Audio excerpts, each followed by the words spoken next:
What up, though? It's Cashis. Shouting out my homeboy, Mikey T, the movie star. My guy Cashis is in the building, and we're gonna start it off like this, man. Benzino came out, saying Royce left your label, Joe Budden left your label, Ortiz left your label, Crooked couldn't save you.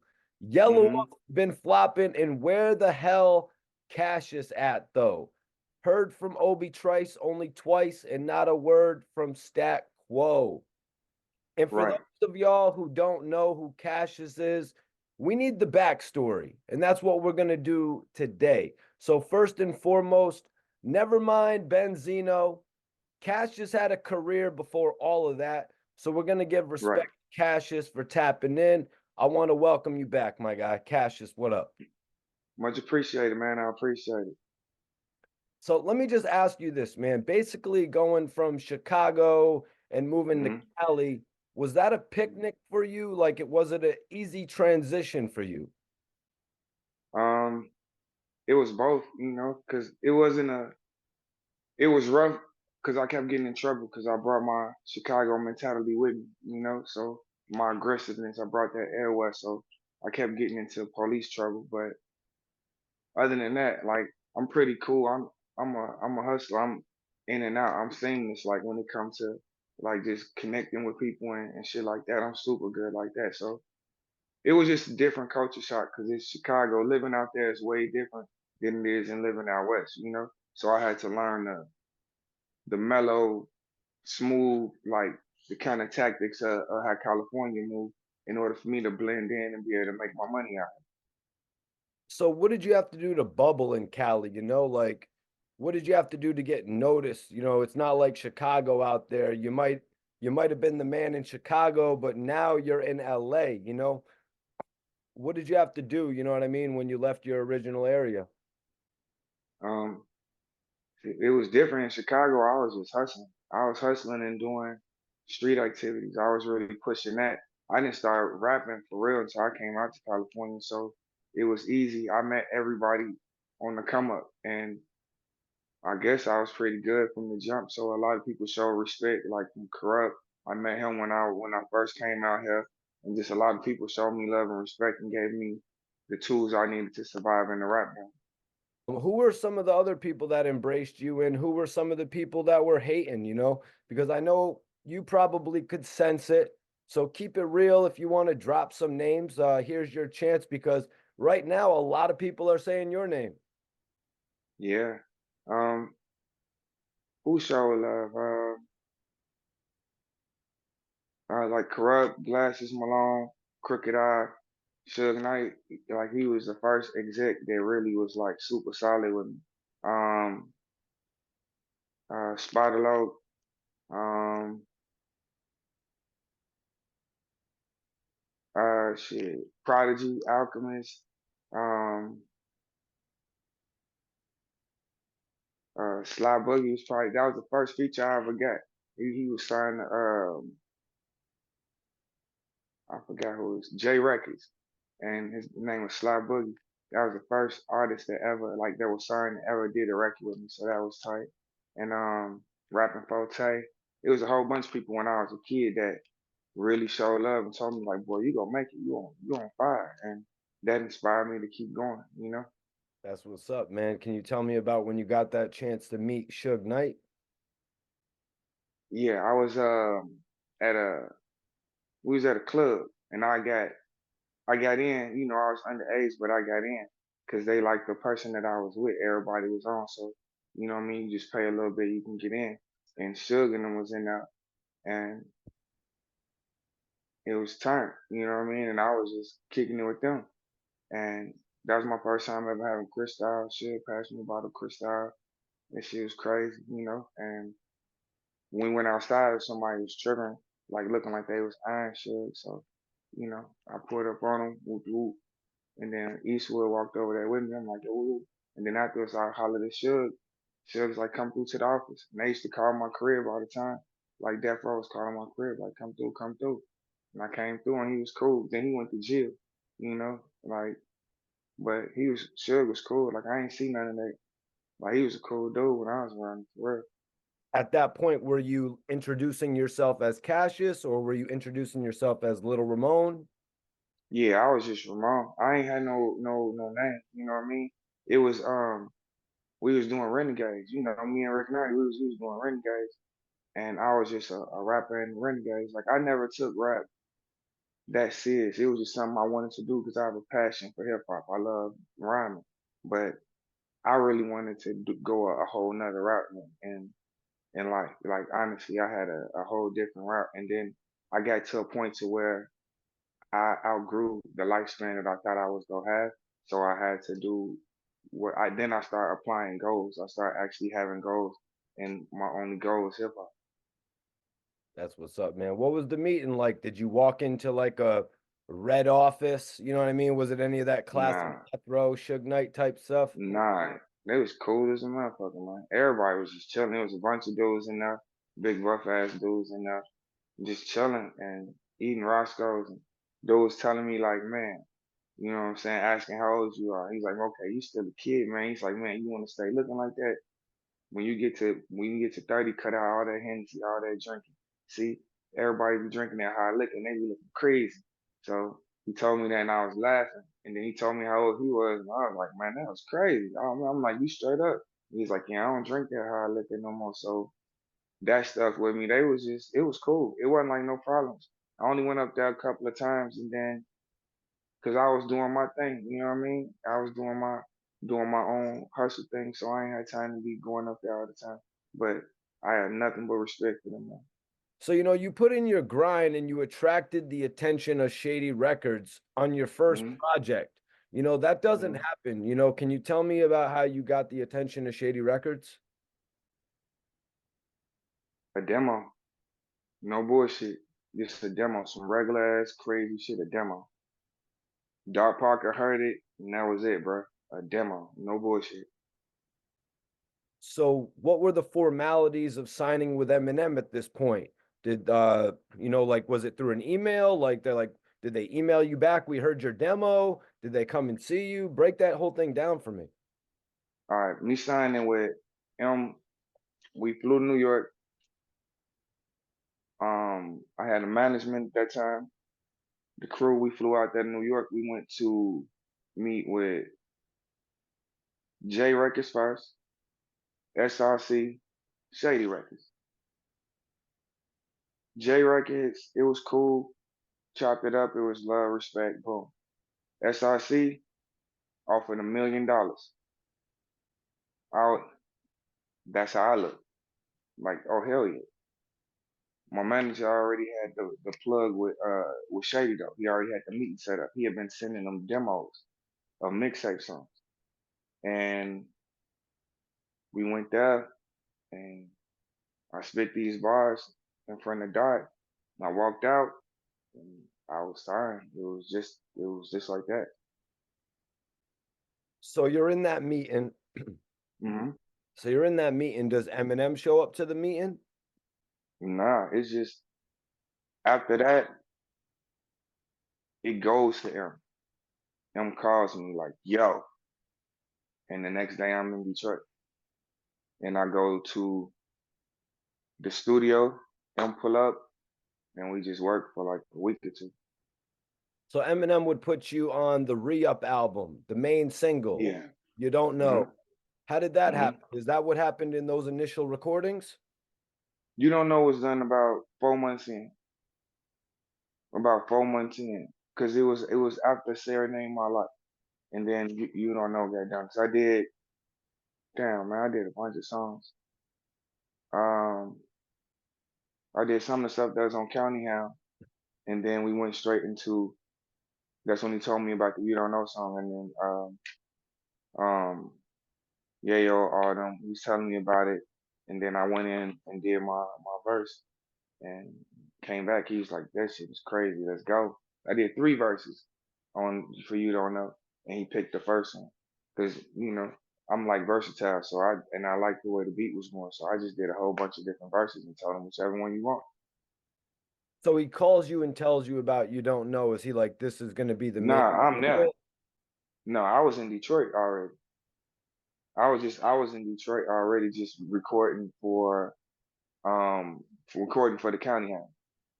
So I was already out there recording with him, and then that's when he told me, "Yo," because I was hearing about the re-up, but no one knew officially. Like he didn't say like we definitely doing this.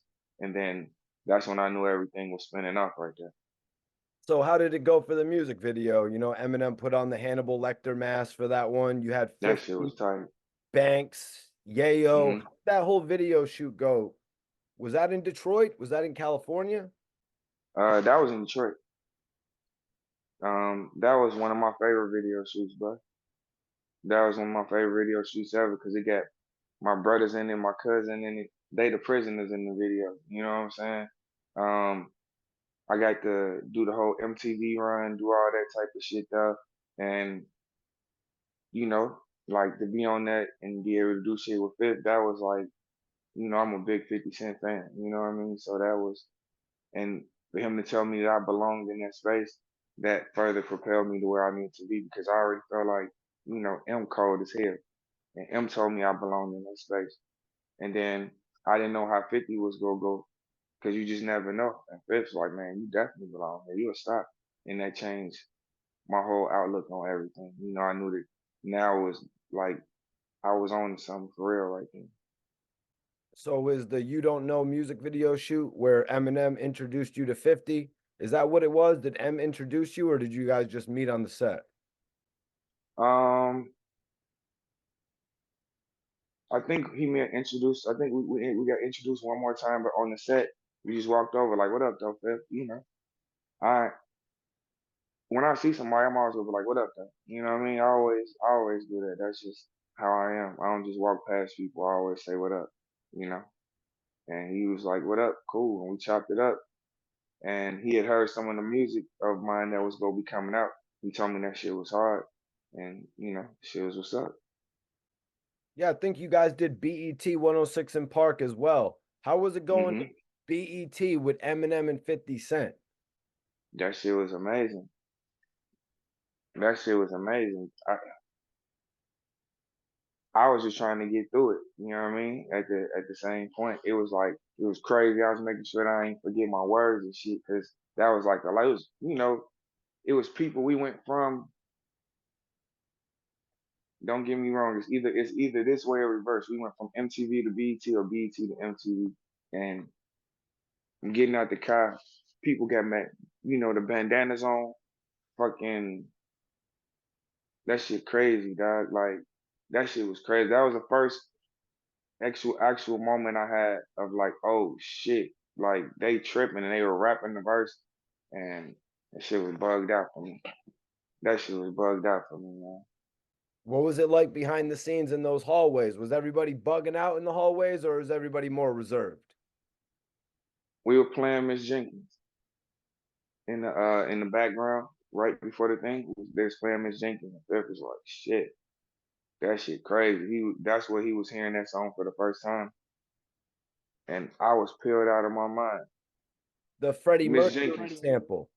hmm And he was like tripping and going off the song, and Eminem Satan was like, I told you, he going crazy. My boy Cash is going crazy." And that's when I was heavy on Zanny, so I didn't really like grasp the value in the moment like I could have, how I remember them now. You know what I mean? Because I was just really like, you know, but that's just how I functioned in life. So, but it was dope. I still realize I'm hitting the stage with Tony Ayo, Lloyd Banks, Eminem, 50 Cent, like damn, you know what I mean? That it made me feel like what did I do to be here? You know what I'm saying? Like what did I do to deserve to be here at this spot? So it made me feel proud at that moment to be accepted by, people that I'm fans of. That's all you really want in hip hop. When you get to being an artist, you want the people you look up to accept you as one of them. You know what I mean? That's how you know you're doing your job. So I want to ask you, what did Eminem think when you played him the Freddie Mercury Queen sample, Bohemian Rhapsody on your album? What did he think about that, or did he play a part in it?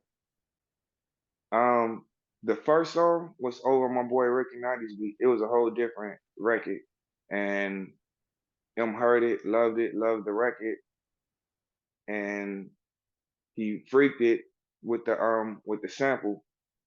And when he came back, you know, he was like, "I want you to hear something." He played it, and then I came back to his studio in Detroit and recorded because I recorded it out in LA. I think I did that one at Paramount. But so then we went back to I went back to Detroit and re knocked it out at M Spot. And I think they, you know, Naughty had some stuff still on there and stuff like that, and it was banging though. It was crazy. So it was Eminem's idea to put that Freddie Mercury singing Mhm. at the beginning. Oh yeah, for sure, for sure. Yeah, that wasn't the whole song. It was a different type of vibe of a record before he changed it into that. He saw it like playing out like a movie. You know what I mean? So Yeah, hell that was yeah. genius, man, because Eminem had performed with Elton John, a friend of Hmm. Freddie Mercury, so you could tell how when I was listening to your album, your Hmm. EP, I could just tell how personal that was to Eminem to put up the Freddie Mercury joint on there. I was like, I was blown away, you know what I mean, just by what you're saying. And now to hear you talk about they were playing it behind the scenes at BET, man, 50 Cent Hmm. being impressed by that, you know what I mean? Yeah. Bohemian Rhapsody went on to make $1 billion at the box office. Damn. Crazy. Also, they said for that Miss Jenkins song, that was the first rap song they ever cleared for that one. They never cleared Boom. that for a rap song. Yeah, That was the first. Oh, wow, that's crazy. yeah. They listened to the record themselves in order to clear it. They a state of whoever it is, they listened to it and gave me thumbs up and said yeah. So that shit was crazy. It was a big deal in order to get that cleared. A lot of people were talking about you when they heard the Re-Up album. Were you Hmm. ever worried that Eminem was going to outshine you? Respectfully, a lot of people don't want to get on a song with Eminem. The verse is probably going to get skipped. So were you ever worried about it? You know what I'm saying? No, not at all. Um,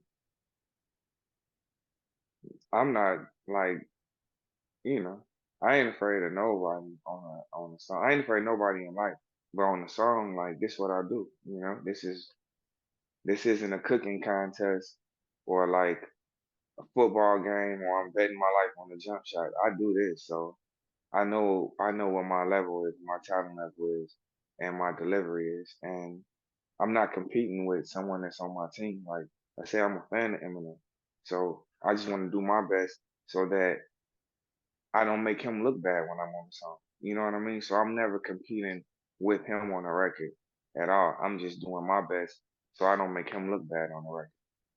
I'm for real a loyal dude. I'm down for the team. Like I don't try and step on people's toes.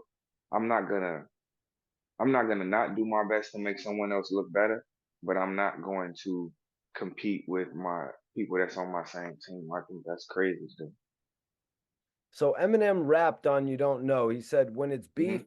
you just got to know when to butt in and butt out. If there's a Hmm. problem, we solve it. We don't resolve it. It's usually just Hmm. evolves into one big brawl, and we all get involved in it. And we should all get a merit this much beef we inherit. Did you feel like Hmm. you inherited beef right when you joined Shady Records? Um, At first, yeah. At first I did, and I did at that point. It was a little like whatever, but it ain't been like that since then because times have changed. It's not as serious. The friction ain't serious like it. But at first I did, yes. But I'm also a person who likes that type of energy.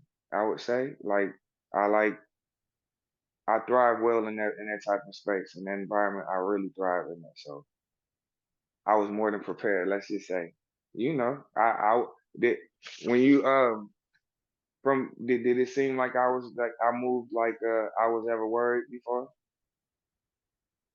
Like when you seemed did I seem like I was ever concerned? I never seemed like I was concerned all the time, you know. So I think I did a good job about that. So on the same song you rapped, Pistol Play, Ricochet, See Where Hmm. the Victim Lay.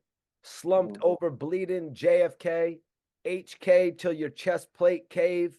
I'ma ride to the death. Do you rep that way? Forever I'ma Yeah. be a shady 7-4 gangster. Pussy, I'll Mm, survive everything you got in your chamber. I thrive off of danger. So you literally said it right there. Jumping in yeah. all the beef. You just talking Mhm. shit. Now squad have to call me. Was there ever, so let me ask you, man, you jumped right into it there. Was there ever any altercation, with Benzino's camp, Murder Inc., Shady, G Unit, anything that you witnessed? Nah, nah, hell nah. If I witnessed it, I would have been involved in it. Like when I got there, it wasn't like, yeah, nah, hell nah. It wasn't like that. Like it was Game and 50 had they beef at that point. Um, and Game and M was low key bubbling up. You know what I mean? But everybody else, no, I didn't see that. Like I ain't had them type of problems with them. It was little cheap shots out here and there, but then I was going around everywhere and it wasn't no problem to be had like that. Like I said, we was applying pressure. So what you were saying a second ago, you know what I mean? It just resonated. I was thinking about it. I was like, wow, same mentality from the first time he jumped on one of the lead singles. You don't know, because when you Mm, had said, I thrive off of danger, you know what I mean? Jumping into all of that, you were saying that you thrived off of it, man. There was no yeah. hesitation for you to jump into that. Nah, not if at that point I was being initiated into what I felt like a gang. I felt I came from a gang culture. That's why I coined the phrase Shady Gang. I pushed it like that. So it was important to me. It held value in my life. So I wanted to represent that and protect that and further that. But I wouldn't jump into a beef like with Benzino. He mentioned my name, so that's why I'm saying it. I would never Everybody else they talk crazy, I just sit back and just listen unless you mention my name. And if you mention my name, I feel like if you try and treat me, I gotta treat you, you know?